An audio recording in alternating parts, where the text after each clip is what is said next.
விஜய் அதிமுகவுடன் சேருவார் அப்படிங்கிற நிலை மாறி அதிமுக வந்து பாஜகவுடன் கூட்டணி வச்சுட்டாங்க. ஒரு 10 மாதங்கள் வேலை செய்ய போகிறாங்க. அந்த கூட்டணி வந்து மக்கள் மனசில் ஃபிக்ஸ் பண்ண போகிறாங்க அப்படிங்கிற நிலை வந்துட்டாங்க. இவங்க வந்து 45 சீட்டு வாங்கிட்டு நாங்கள் ஒரு கூட்டணிக்குள்ளே போவோமா அப்படிங்கிற மாதிரி விஜய் தரப்புலேருந்து கேட்டாங்க.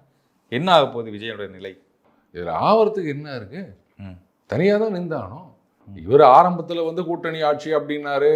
ஆனால் என்ன ஒரு தப்பு பண்ணிட்டாரு, நாம் வந்து ஒரு பெரிய ஒரு ஸ்டார், அது சினிமாவில் இருக்கலாம், அரசியல்லையும் அப்படி இருக்கணும் அப்படின்னு அவசியம் கிடையாது. அதனால் இன்னும் டைம் இருக்குது. அதனால் அப்போ வந்து எல்லாரும் வருவாங்க. நாம் இப்போ போனால் இப்படி தானே, இந்த பையர் மார்க்கெட் செல்லர் மார்க்கெட் அப்படின்ற மாதிரி நாமலாம் இப்போ போய் கூட்டணி அப்படின்னு பேசினா அப்படி நாங்கள் ஒரு 10 சீட்டு 20 சீட்டு அப்படின்னு ஒதுக்கிடுவாங்க. நம்மளுடைய லட்சியம் என்ன, சிஎம் ஆகிறது.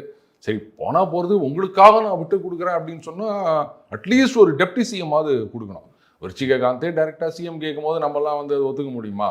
ஸோ பவன் கல்யாண் பாணியில் ஒரு டெப்டி சிஎம்மாவது கொடுங்க, ஒரு 50 சீட்டு கொடுங்க அப்படின்னு கேட்கலாம். அப்போ லாஸ்ட் மினிட்ல போனால் தான் அது சரி இருக்கும். அது அட்லீஸ்ட் இன்னும் கொஞ்சம் நாளாக ஆகட்டும் அப்படின்னு வெயிட் பண்ணியிருந்தார் அப்படின்னு சொன்னால் அது வந்து ரொம்ப தவறான முடிவாகிவிட்டது.